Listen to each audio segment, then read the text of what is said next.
Yo, what is the deal with things changing at lightning speed these days? Just know that during the Coven meeting this time, it was me going off a little tiny bit about federal employees, being a Fed myself, and my God. We may talk about it in some detail next episode. I don't know. I might not know even then what's gonna happen to me. But y'all come here for reality, but also laughing. So get ready for some hawktuah and other delights of an adult nature. And the post-credits tidbit is more of a whole thing, so don't miss that.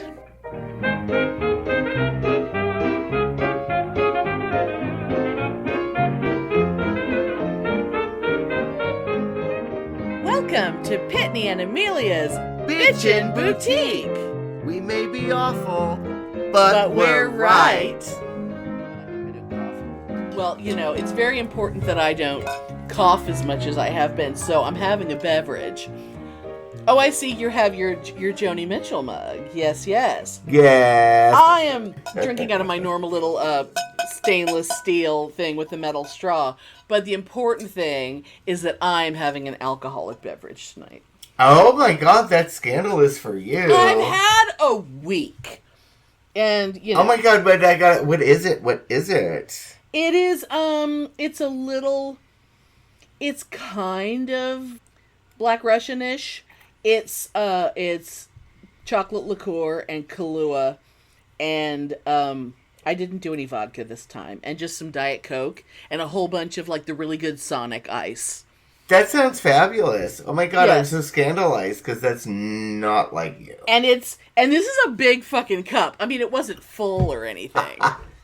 And the ice is melting because everything I poured into it was room temp. There's hardly any ice anymore, so that means there's a lot of water. So, it barely counts, but goddamn it, I'm drinking. Oh my God, I love it. That reminds me of the days where I would go to Ren Fair every day for 6 weeks, 8 weeks With in your a row. wineskin? Yeah, well, my wineskin, but no, it's going to say my wooden cup that I used to have. Oh, yeah. It held an entire bottle of wine. Oh, God. So I'd be like, this is one cup of wine, bitch. And it was a whole fucking bottle. Well, it's like the big, when 7-Eleven did the big Kiss collectible, Slurpee cups, and you had your Paul Stanley cup, and you could pour an entire bottle of wine into that. Oh, the glamour. Yeah. Oh, the glamour of the good old days. When we could drink. Oh, I know. I remember in me and, Marie at Kerrville every year. We're always we're not drinking all day. We're filling our cups all the way to the top with ice and then just splashing filling them up with wine till the top. Oh my God. Well, you gotta keep it cold. And you're hydrating. You're simultaneously So we're not really drinking every day. And I mean, it really is I guess half diluted, but it's still ice counts. Fabulously trashy. Oh, it really, really is. Oh God, remember the old video of the woman on the rascal scooter doing circles, doing donuts in the Walmart parking lot, and she was drinking wine out of a Pringles can? Do you remember that? No, but it sounds so fabulous. How do you not remember that? You were almost as obsessed with her as you were with Mixcuse Me. You were almost as excited as you were with that woman. Oh God, no, I don't remember that. Oh my God, I have to find it then. Oh shit. Well, we'll all go looking for it. Y'all know what I'm talking about. Oh yeah, I don't remember that. Oh my God. But I was just thinking of I didn't wear my deodorant today. And by the way, there's a whole bottle of wine in this cup. It's I didn't wear mine either. But it's been chilly, so yeah. I'm not really sweating. And I'm not gonna wear it tomorrow. Oh my God. Anyway. So, okay, I wanted to ask you some questions. Speaking of, things on the internet.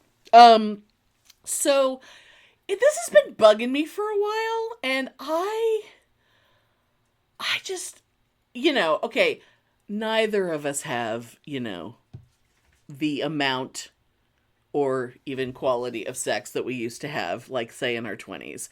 So, I feel like it's possible that the world has completely changed on us, because there's like this, okay, it's not like I watch a lot of porn. However, people talk about porn, people make references, people will like make comments, like say while they're posting on lines, and they'll say, on lines? What is, bleh. Yes, I'm having alcohol. So, people will reference these sexual behaviors that make me go, really? I don't think so. So, and I want to make it very clear. I am not kink shaming, but this is fucking stupid. This is not kink. This is... I'm not going to say that. This is not kink. This is just stupidity. I love weird-ass, stupid shit that turns people on. I love it. Okay, so... And this is the thing. I only am aware of it in male-female hookups, and it's always the dude doing it to the chick. I've never seen it the other way around, and I was going to ask you, since the dudes do it, I wanted to know if you were aware of dudes doing this to dudes, and that thing is choking them while fucking. Yes. I'm not into it, but yes. And... So, like, okay... So guys do it to guys then. Somebody did that to me once that you know and that you hate. Who everybody that we know hates. Oh.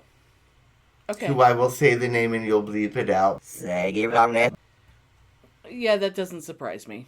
He's not saying schmeckle. It's not that person everyone hates. It's when we were having our brief affair, he did that to me once and it freaked me the fuck out. God, that was so long ago. That was way before. And he was also doing into this weird thing. We'd be making out. And then he would, like, cover my eyes with one hand. And pinch my nose with the other so I couldn't breathe. And then stick his tongue down my throat. Okay, that's just... I don't understand any of that kind of shit. To me, that kind of stuff is not kink. That is dangerous. I want to harm you. It's not like dom play. It's not kink. It's just fucking awful. I was not into it at all. I remember being so freaked out. And like, dude, like, what the fuck are you doing, dude? But like, there's all these women out there, like, they'll see some guy that they think is hot, and they'll be like, ooh, choke me, daddy. Yeah.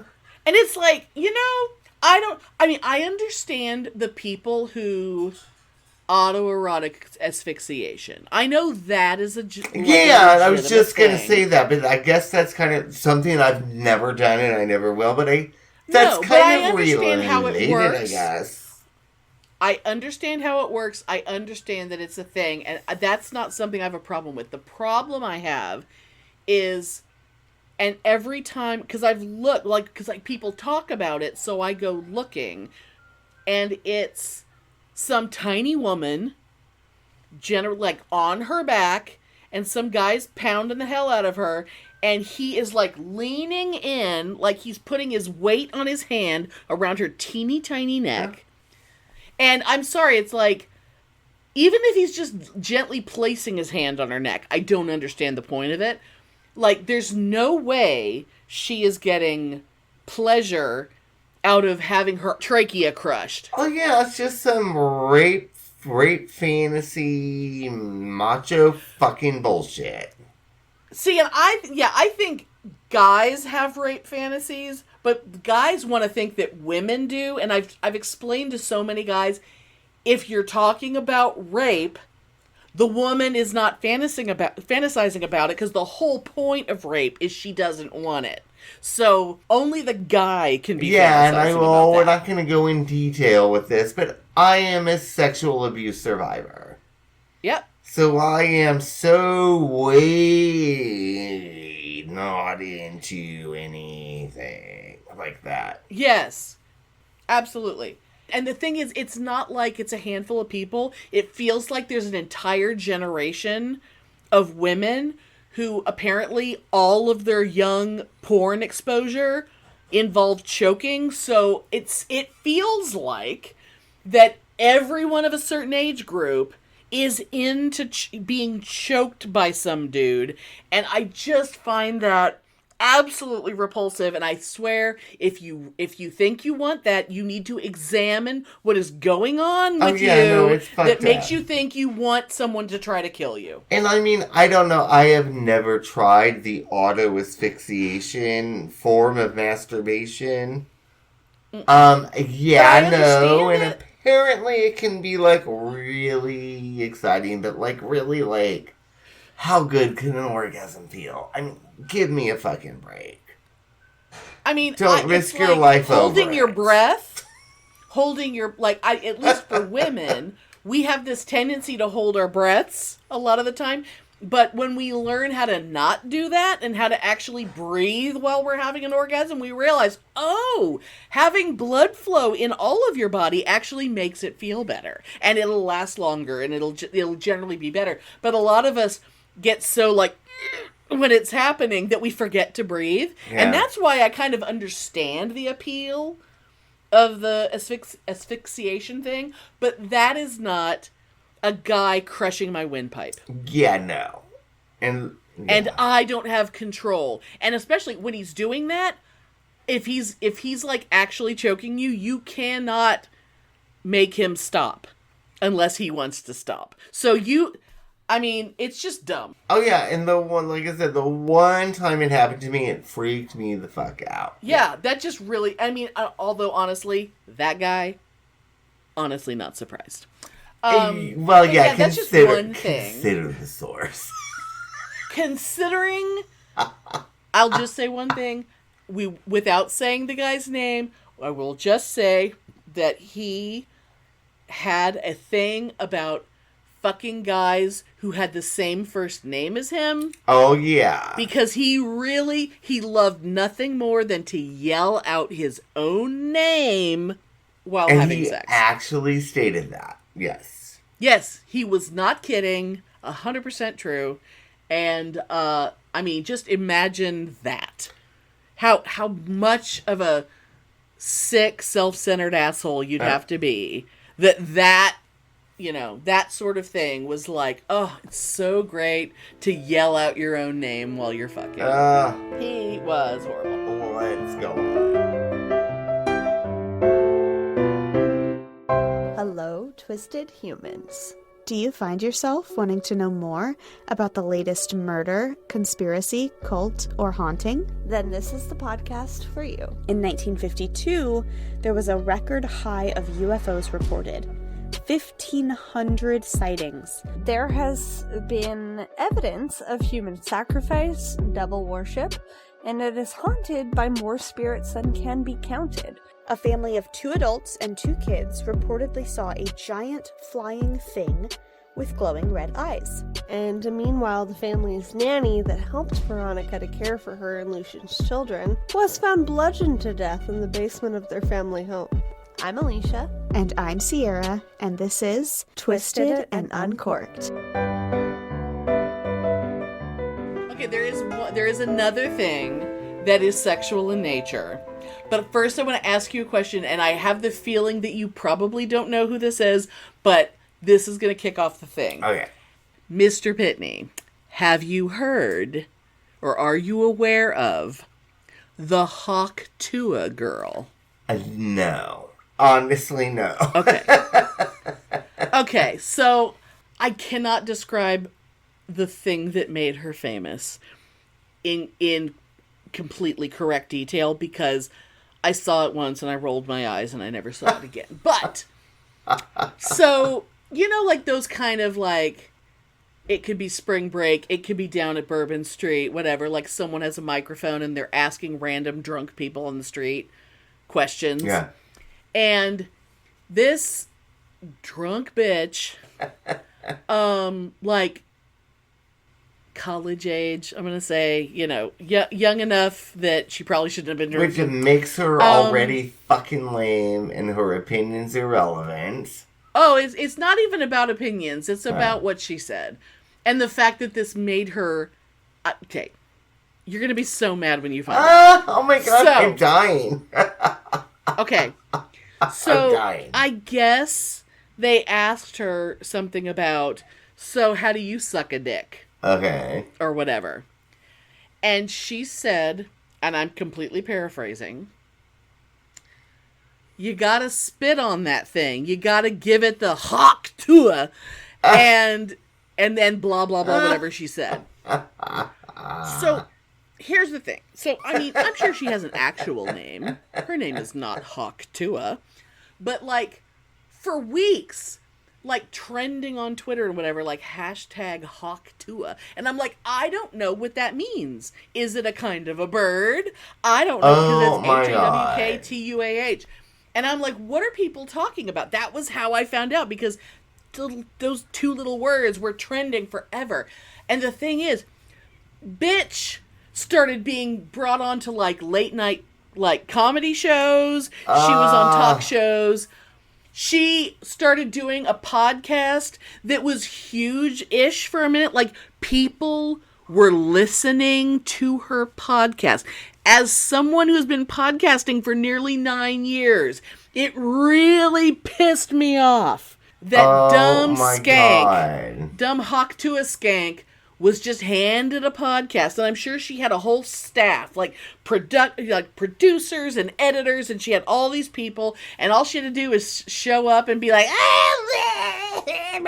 with her nonsense. And the last thing I heard about her was that, you know how, like, those little, like, cryptocurrency coin things, not Bitcoin, but like a single individual coin, like the fucking Duh Fuhrer and his wife and whatever. Those things. Yes.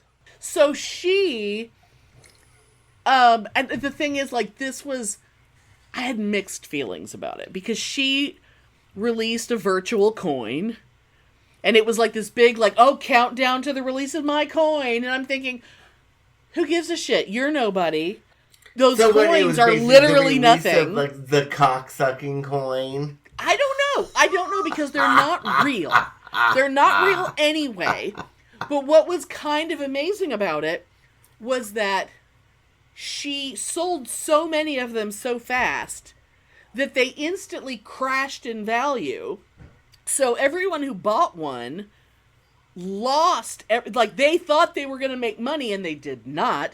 And she made, like, I don't know, millions of dollars in, like, seconds. Who the fuck would buy that? I don't know. I think there's some alleged investment value, but all that shit is made up bullshit. So you'd think by now people wouldn't fall for that.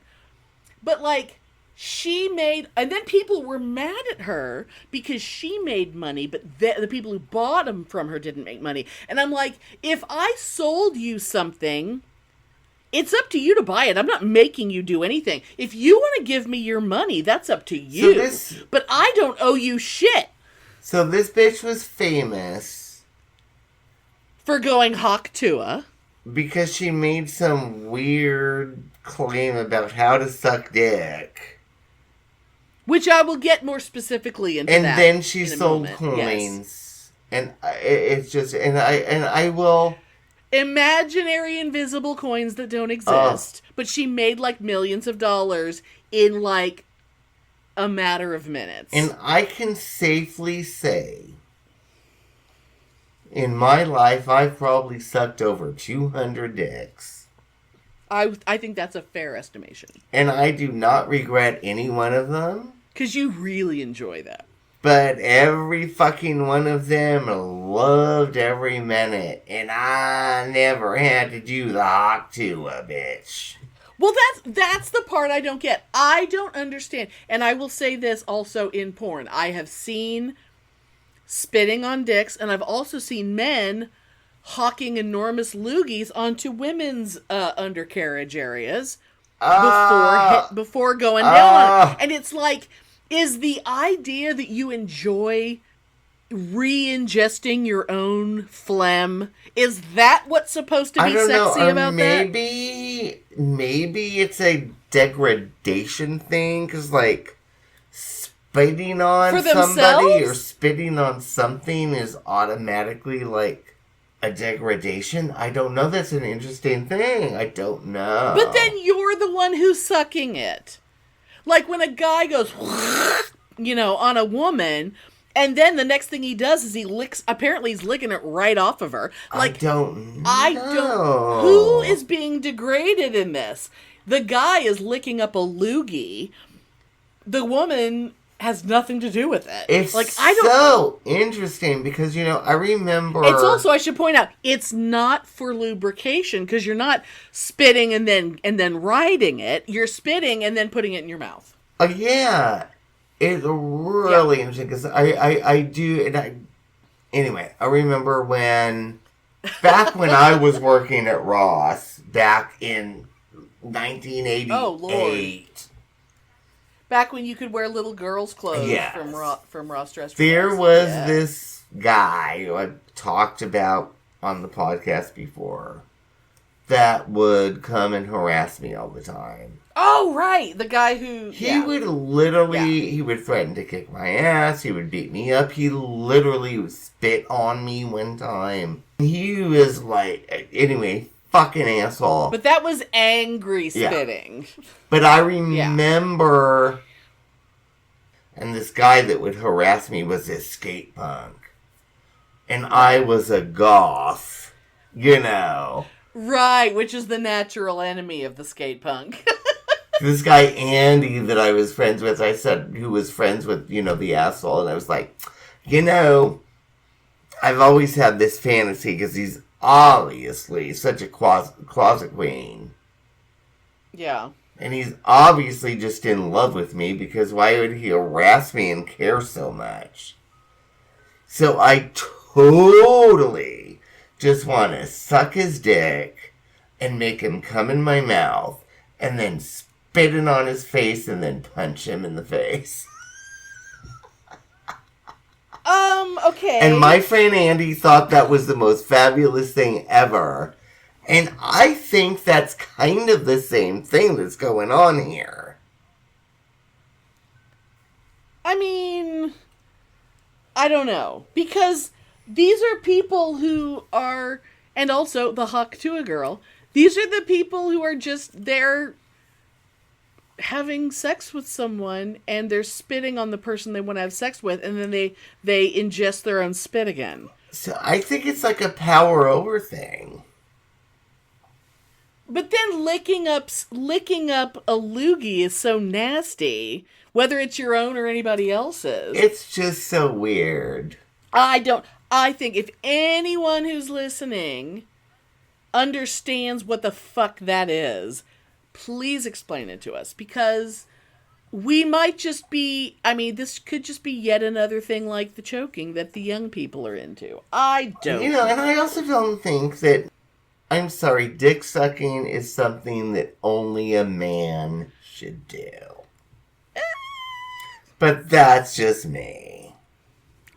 As someone, I don't even enjoy doing it that much, but I gotta say, I've never had any complaints. I know, but dick sucking is a man's task. But see, you also think that butt stuff can only be done to a man, and it's like, excuse me, women have butts.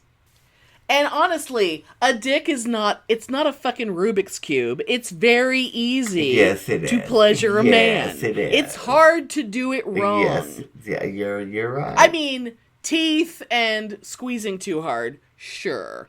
But for the most part, it's very easy. That's true, because we're not fussy.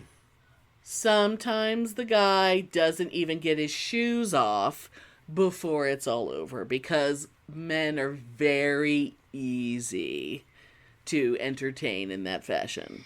Yeah, and I will have something in closing. I have something very funny to say about this.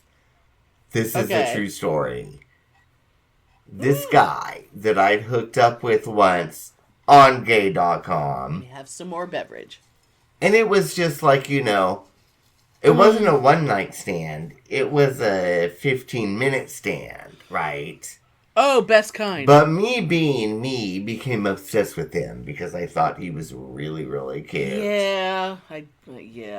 And I was very disenchanted with him because after I hooked up with him, the next thing I saw online by him looking for a hookup, it literally said, "Don't take your shoes off. You're just sucking me off."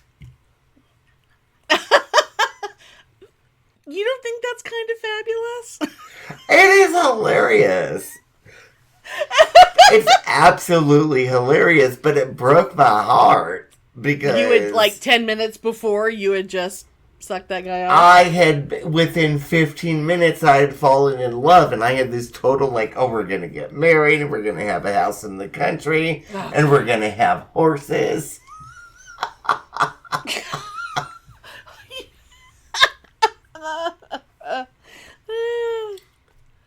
Yeah, but literally, don't take your shoes off. You're just sucking me off. See, I should have said things like that to some of the guys that needed to go away. God bless him for being honest. I mean, if you're gonna be a little slut, you might as well be a little slut. You might as well slut it up to the fullest. Yeah, and I will say too, one time I have no idea who this was from.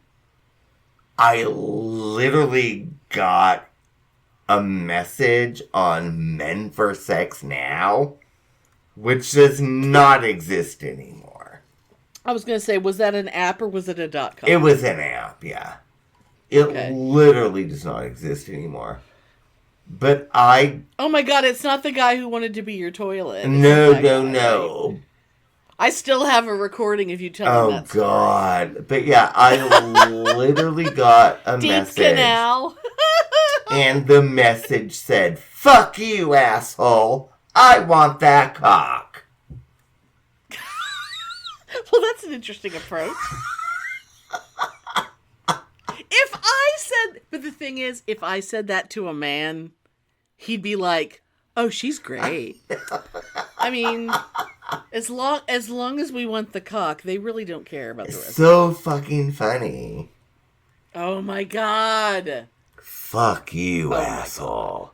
I want that cock. This will not be the title of this episode. No, but it's so funny. I'm not sure if hawktuah is going to be the name. We'll find out. Oh my god. The year of personal power. Attention, bitches and witches. Please take your places in the circle. Gather son and gather daughter. Gather earth, air, fire, water. Raise up energy en masse so we can kick some MAGA ass.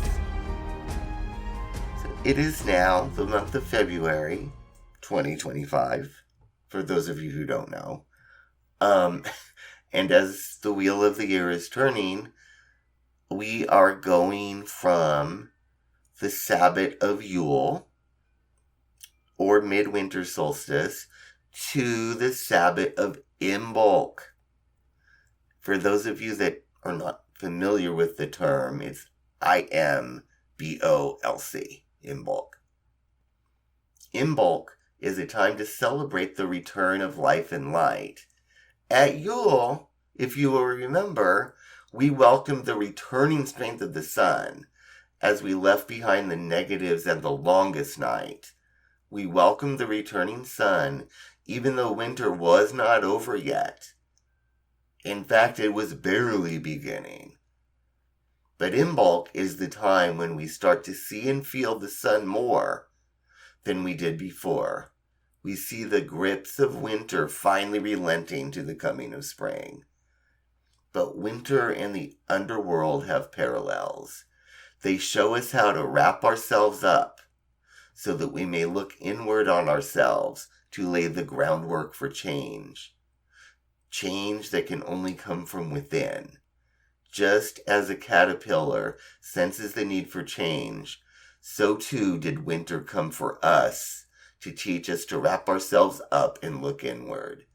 Just as the caterpillar wrapped itself over and over, determined to be with the dead, and learn what it means to change forms, we did the same in winter. This is the time of Imbolc, a time we begin to feel the stirrings of spring, just as the caterpillar nearing the end of its cocoon can feel the stirrings of something new and different. This is the time of Imbolc, the time we begin our rise from the underworld. We begin to unfold ourselves from the cocoon of winter. We must work on ourselves constantly to promote new growth, just as fields lay fallow in winter, gaining strength to grow again come spring.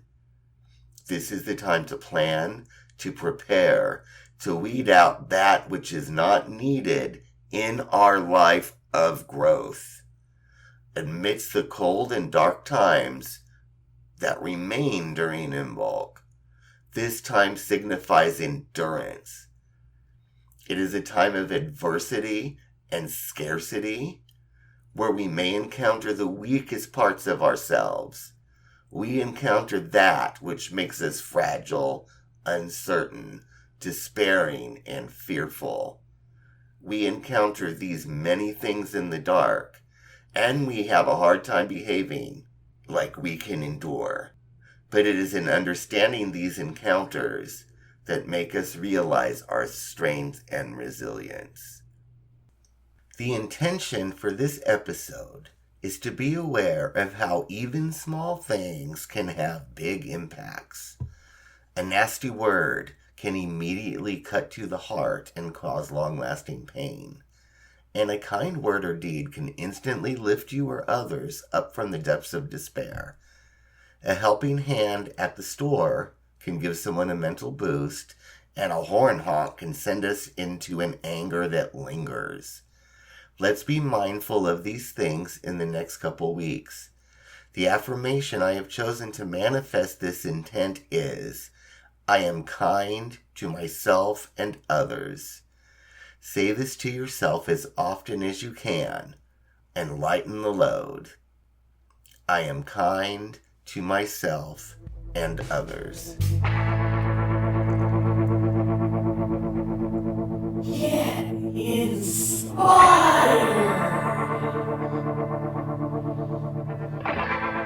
Maybe some of you have figured out where your power lies, thanks to all that journaling and stuff we've been doing.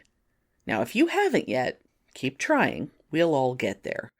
Sometimes inspiration comes from odd places, and you have a eureka moment, and there it is.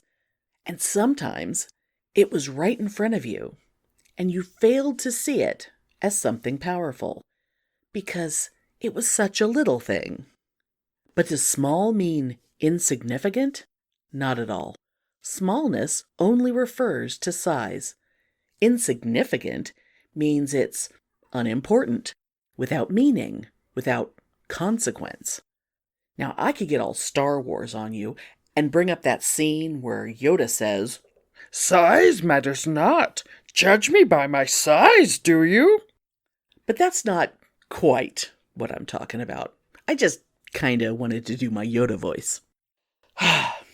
Did you ever get a gift from someone that was an everyday object, like a bookmark or a magnet or a coffee cup, and every time you use it, you're reminded of them? Maybe you haven't seen them in a while. Maybe you had a falling out and no longer speak.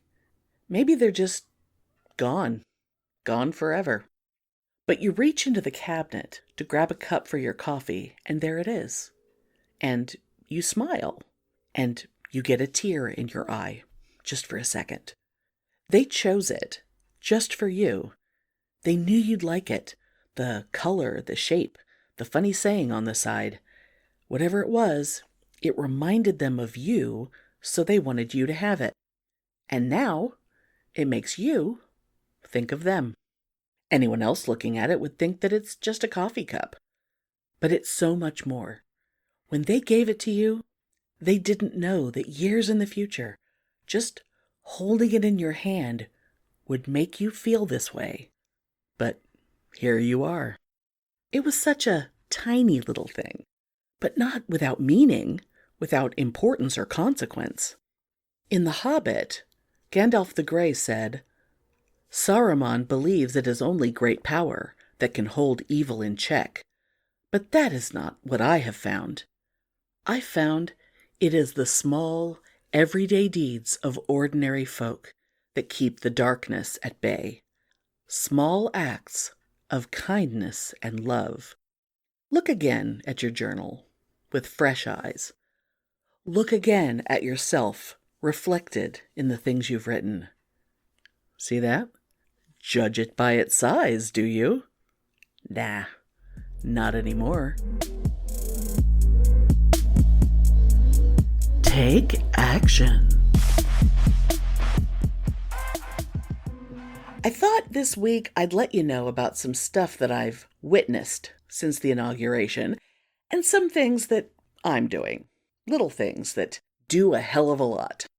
Now first, I want to remind everyone that some people and some organizations are on the lookout for, well, us. Some of our identities make us targets. And while we encourage everyone to let their freak flags fly when out in the world, if you have a job, as I do, where everything, even a little bit related to DEI, is suddenly, I don't know, dangerous, something dumb, but even though it made me sick to my stomach to remove my pronouns from my work profile, status messages, and email signatures, I knew that if anyone was looking for reasons to give me crap as a federal employee, especially one in an agency that's always looked upon with scorn for no damn reason, well, hey, I need my job.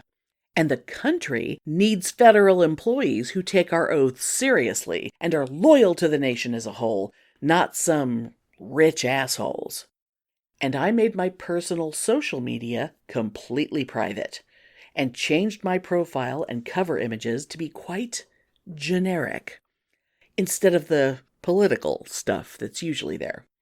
Anyway, I say all that to say that if your employment could be in danger if they knew too much about you, protect yourself at work. Remove those little bits of incriminating info, the stuff that should be perfectly fine. But right now, things suck. Save your boldness for face-to-face interactions. And the second thing I want to mention was inspired by one of my neighbors. Now, I live in a very diverse area, and without knowing for certain, I'm sure we have our share of folks of varying residency statuses. One of my neighbors posted online in Spanish an offer for any neighbor who was afraid to go into town, to pick up medicine, to go grocery shopping, that she would do those things for them so that they didn't have to risk being hassled by cops. Isn't that amazing? Running the occasional errand for a neighbor could save their life. 'Cause y'all know, it just ain't safe out there.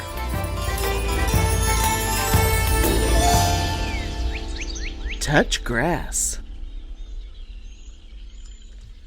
Here in Texas, we're having the first of what will probably be several false springs when the weather gets crazy warm, as if we weren't all prepping for nightly freezes 2 weeks ago. And today, it was glorious outside.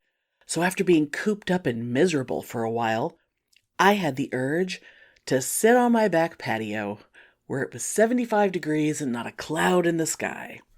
Looking around my yard, I could see the clear delineation between what was dead for the winter and what was evergreen. The typical browns and grays. but also the usual vibrant greens in the coral honeysuckle, the mountain laurel, and a surprise. See, there's a pot where I usually grow basil. It's such an easy plant to grow. Apparently, mosquitoes hate it. It has lovely, delicate white flowers that pollinators love. It makes an insane amount of seeds on every stalk. And it comes back like a champ every year. Last year, I was eating a lot of scallions. Screech! I know. That was a hard turn. So, scallions, green onions, use them a lot in recipes. And sometimes, when I got a wild hair up my ass, I would gather up the stumpy, rooty ends I had just cut off, take them out back, and shove them into the soil with my finger, root down, right there among the basil plants. And they would just grow. Like they've traveled from farm to depot to bag to fridge to my knife. And yet those roots were still alive and ready to make a new plant. And wouldn't you know, in that pot filled with the stalks of dead brown basil, the brilliant green of teeny baby onions. Now, my favorite type of plants, especially the kinds that make food, are the ones that are super easy. But I have never seen this level of easy in a non-native plant. I had stopped watering that pot months ago. And we haven't really had that much rain. And the freezes! We had several weeks, well, like non-sequential weeks, but weeks where it froze every single night. And sometimes well into the day, where the sun didn't come out for ages. And like I said, everything around it was totally dead. If something had been alive in December, those January freezes liquefied it. But these little onion plants were just so happy. So, this week, even though it's still winter for a while, I want you to grow some little onions. You can grow them in a glass of water on your windowsill if your winter is, brutal. Or you can shove them into some soil and see what happens.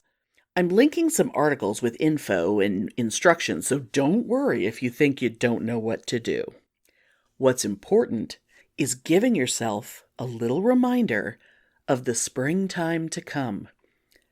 No matter how cold and dead and dreary your world looks, like all things in life, it'll pass. Also, come on, onions are so yummy.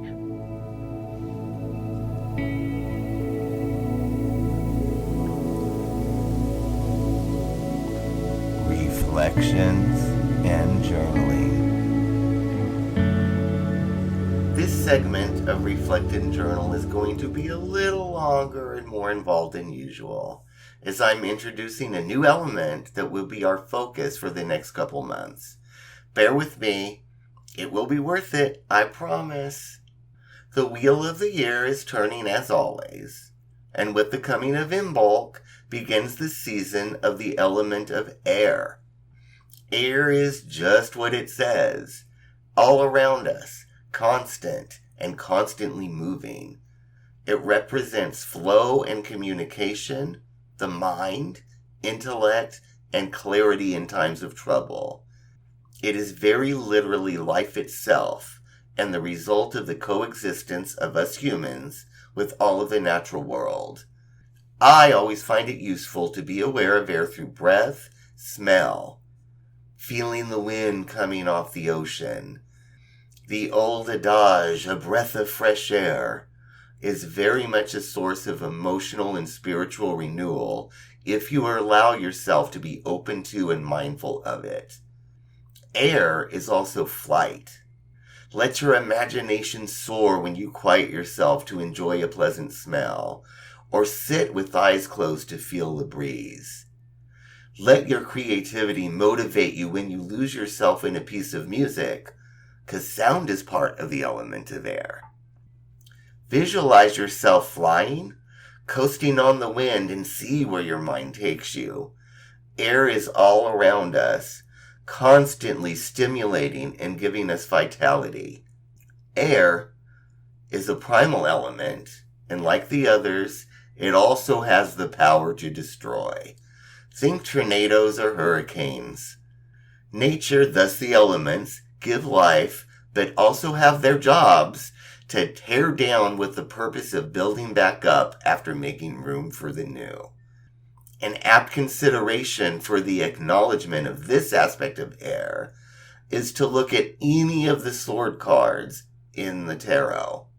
Swords represent air in the tarot, and when people see swords in a reading, the thought is always, oh man, really? What now? What new angst, pain, or fear are you making me deal with this time? Really? But air is clarity. It always wants us to see with clear vision our pains and fears, and with equal clarity to see our way out of them, and to understand and process the pains and griefs that are a part of life.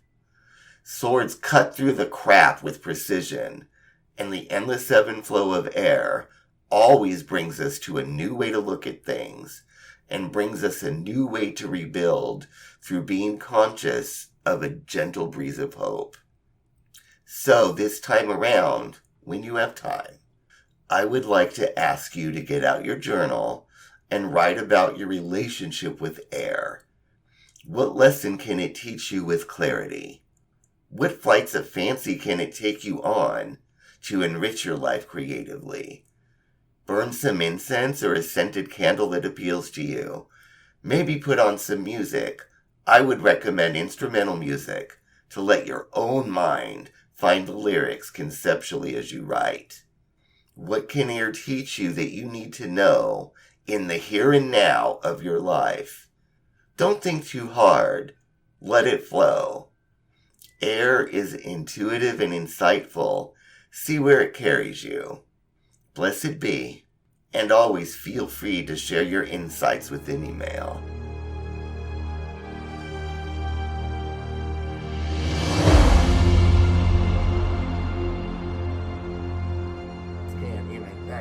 Okay. Well, maybe, fuck you, I want that cock can be one of your goods. I don't know. Anyway. Hear the ice? I still have a little bit of ice. Alright, shall I go? Mm-hmm. Good. Okay, so my 3 goods for this episode. Yes. The good I have done for somebody.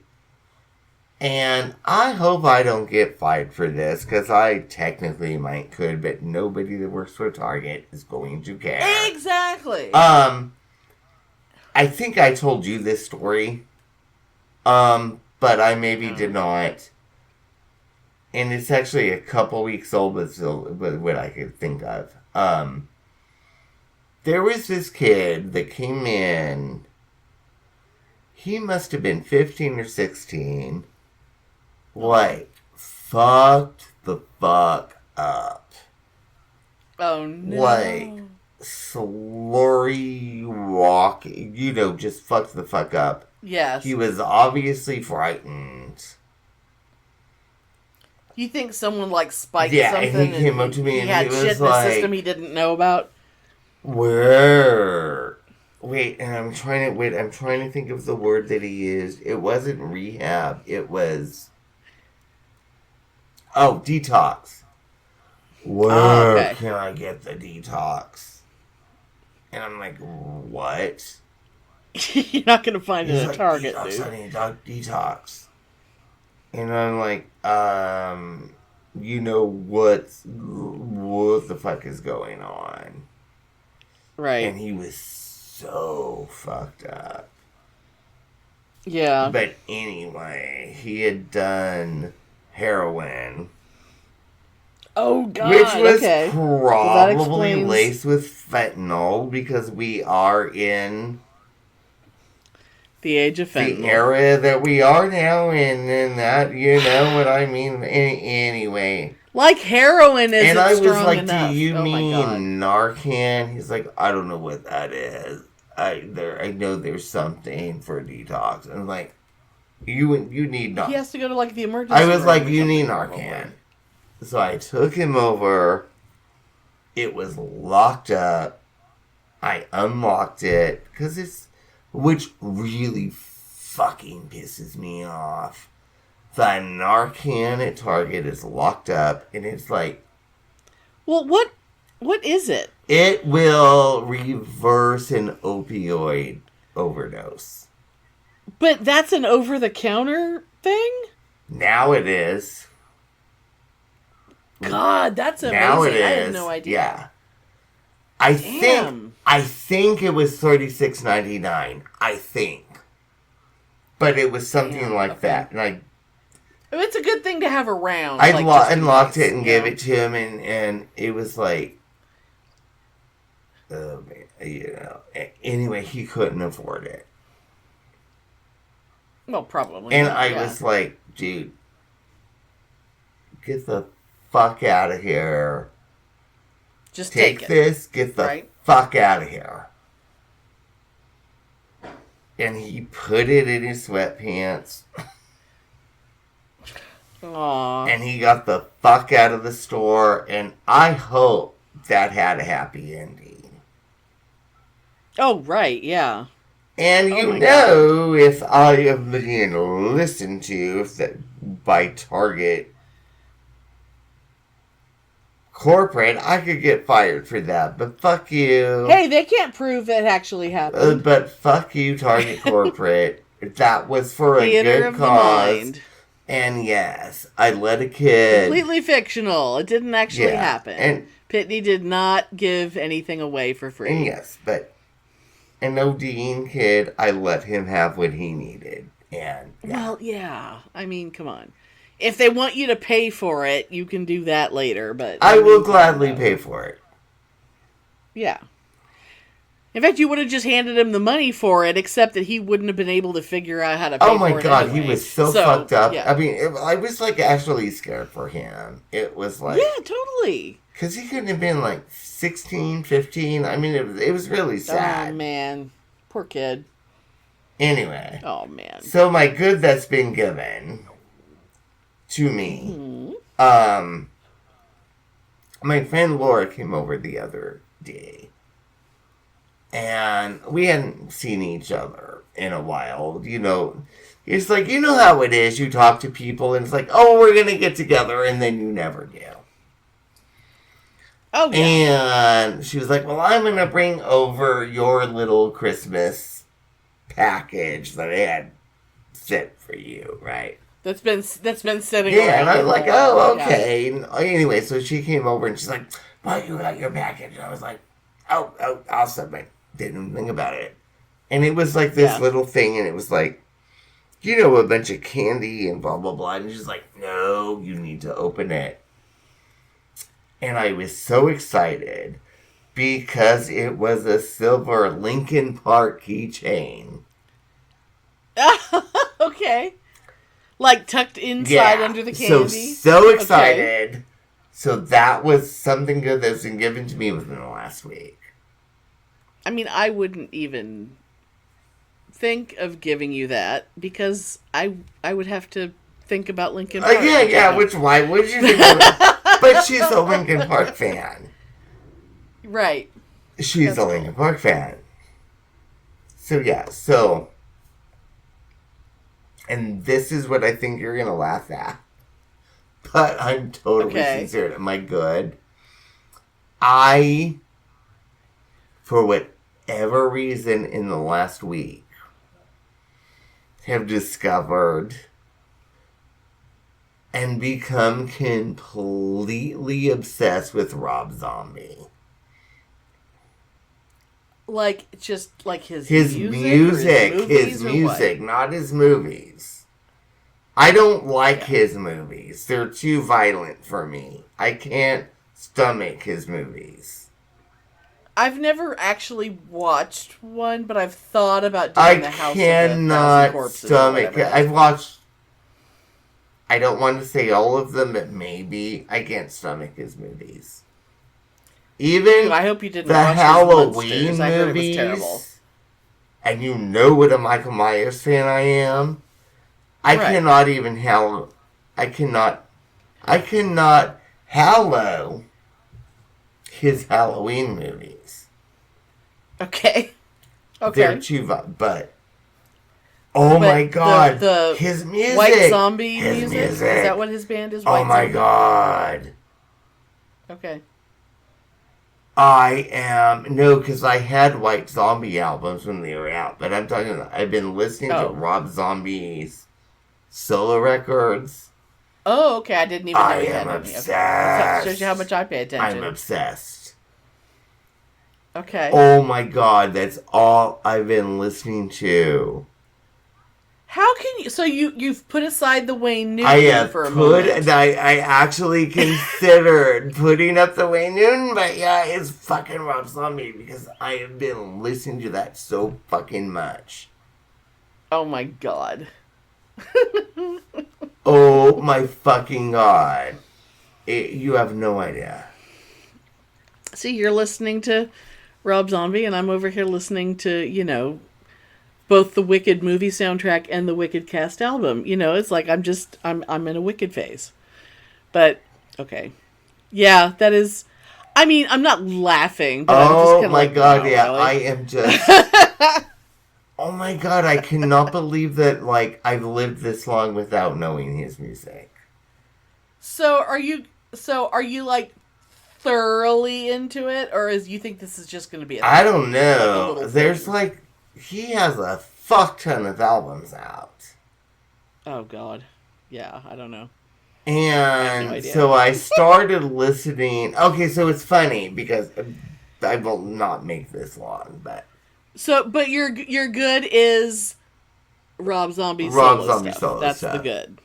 Okay. But do you know what okay, so there's some 17-year-old Mexican chick that's made a name for herself for being famous for dressing up like a possessed nun from a movie, and she goes to fairs and dances on a roundabout sort of fair like ride. A belly dancing Yeah. stage?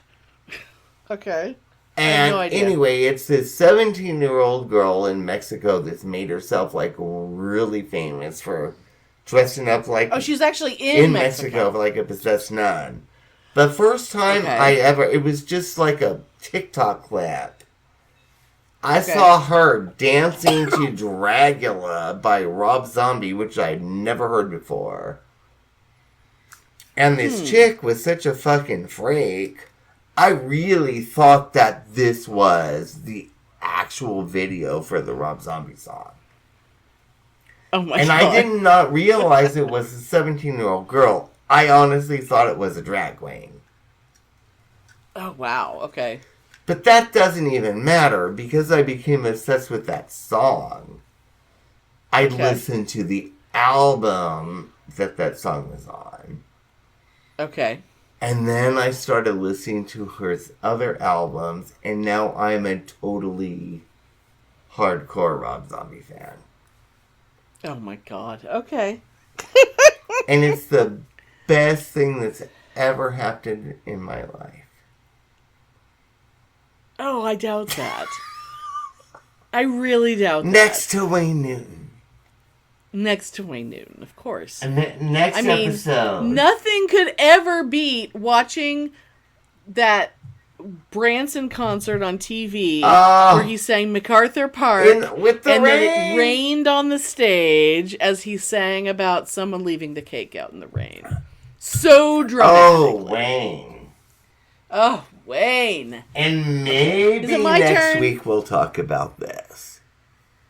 Oh, my Lord. But you never know. Anyway. It's a Wayne album. Yeah. Okay, it's my turn. Okay. My good that I did. The background of this, I'm going to do it as briefly as possible because this has to do with current events. And you'll know, hopefully, what I'm talking about. If you don't, You can Google it because I don't want to talk about it. But basically, the setting of this, I, as most of you know, am a federal employee. It is the Wednesday of the week after fucking inauguration. Shit happening to federal employees. That's all I'm going to say about that. But because of that, today, actually, this morning, I contacted a coworker who's like, you know, new to the department. He was one of the people I trained last year.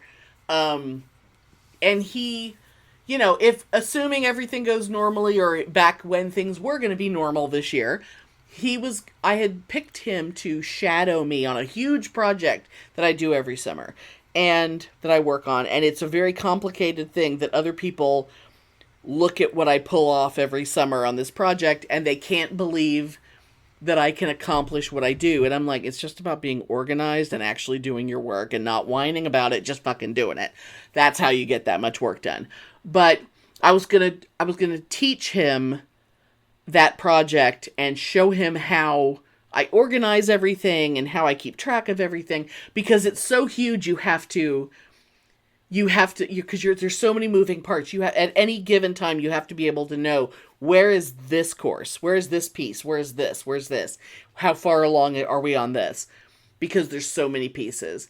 So I didn't want him, because of all this shit that's going on and this looming, I don't know, are people quitting? Are they getting fired? What's happening? Which all I'll say is, no, nothing's happening, because it's not legal and you can't do that. Fuck you, Elon Musk. That's what I'll say. But when I'm talking to this guy, I told him, I said, look, no matter what happens, because he was going to still be there, because he's new, he doesn't have the options that I have, assuming something was going to happen. I said, look, no matter what happens, even if I choose to get the fuck out of here, I will stay. I will be around long enough for you to still be trained on this in this summer. I will find a way to still be here in the summer so that you won't get just dropped off. Because if I were to suddenly be gone, you need to know how to do this, because you're the one who's going to take over this project from me someday. And he was like, because he assumed I was suddenly going to be vanishing, you know? I mean, we're all hoping everything's just going to be normal and everything's just going to blow over. But I went out of my way, even though this is months off, and he didn't need to be worrying about it. But I made sure to let him know that that I am not just, you know, fucking him over and leaving him holding the bag on something he doesn't know how to work. So that was me being awesome this week. The thing that was awesome done for me is also related to that current events thing, which was that last night I was kind of in a bit of a state.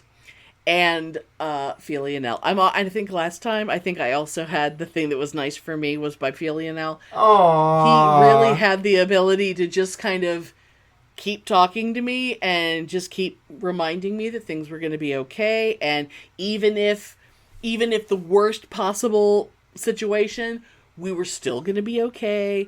And I was like, but, you know, what if we can't afford to feed the dog? He's like, everything's going to be fine. We totally can afford to do, you know. And I was like, but I really, really want to go to Frightmare this year. He goes, we're totally going to Frightmare. Nothing has changed. We're still doing everything we want to do. We're fine.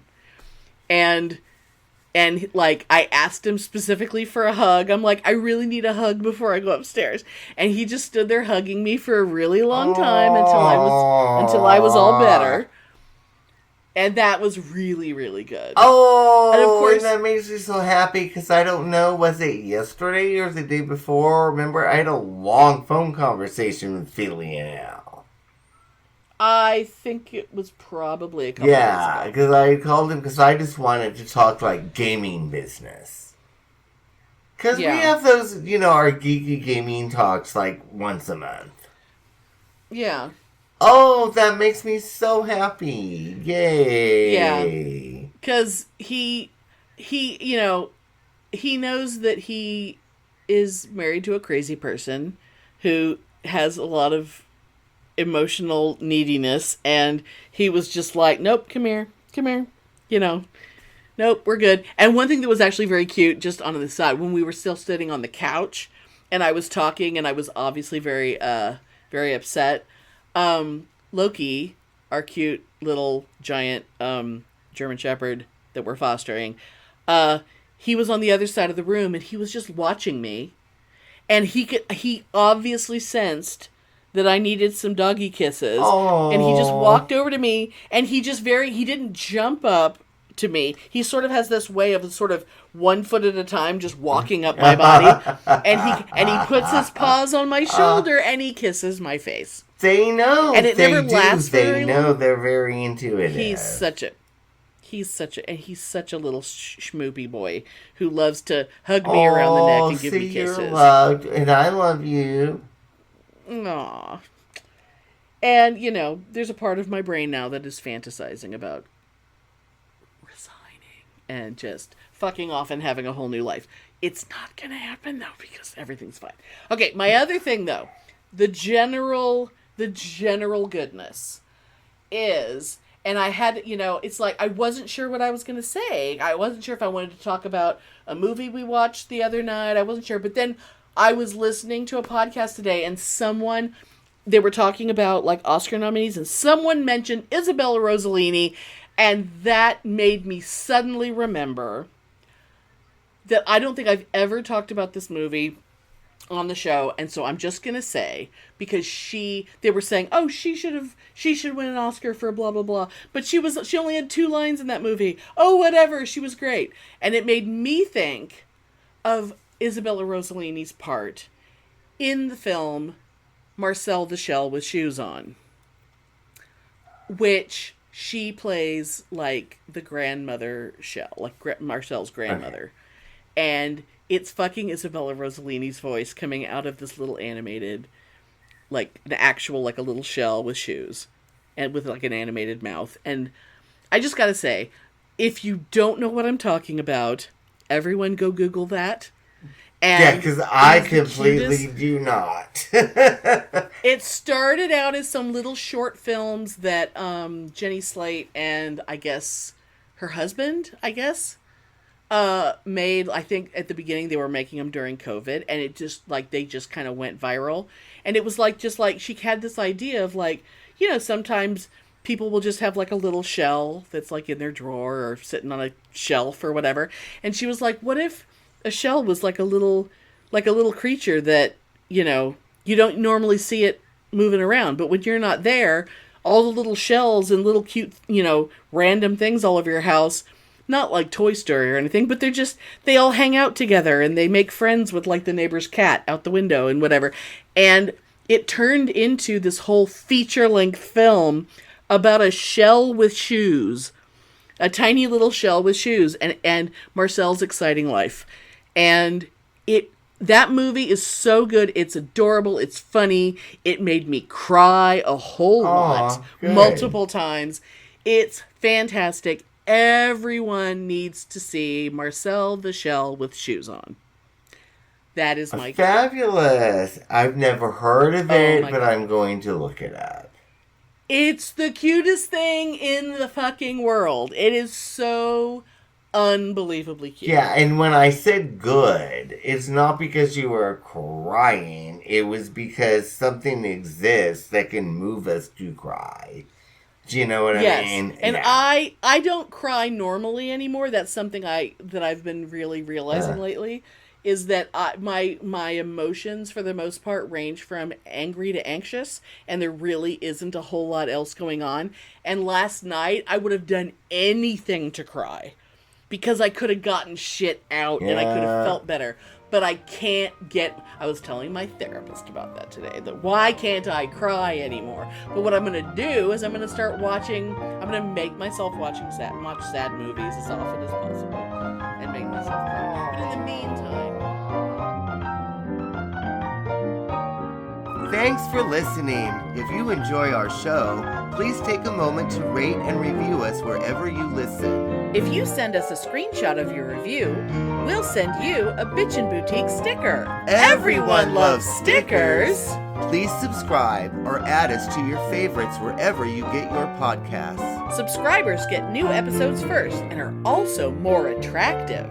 Drop us a line anytime at pitneyandAmelia@gmail.com. We'd love to hear from you. Headline: Woman drinking wine from Pringles can banned from Walmart. Oh my god, I'm already excited. Oh my god.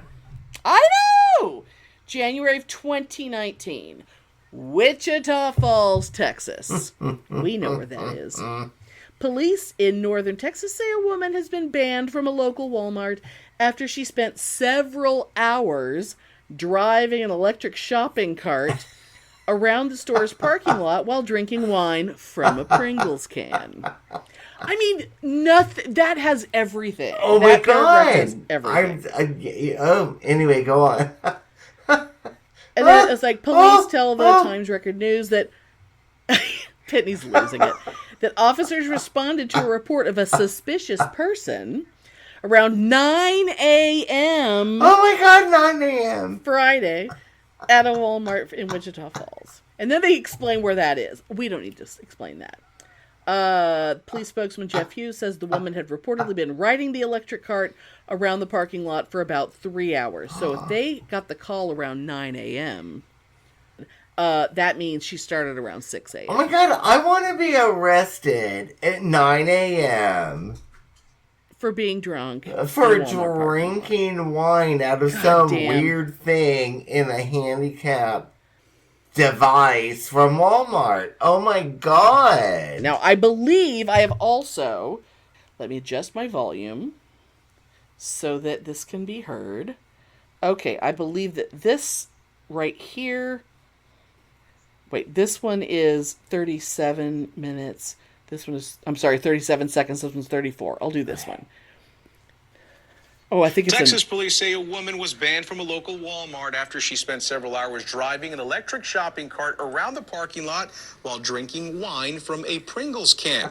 Police were called about a suspicious person around 9 Friday morning at a Walmart in Wichita Falls. I swear there's video of her doing it. News. This, Responding maybe officers this say the isn't woman it. had been driving the electric cart around the Walmart parking lot for about 3 hours. I literally just read this. A nearby restaurant and told her not to return to the store.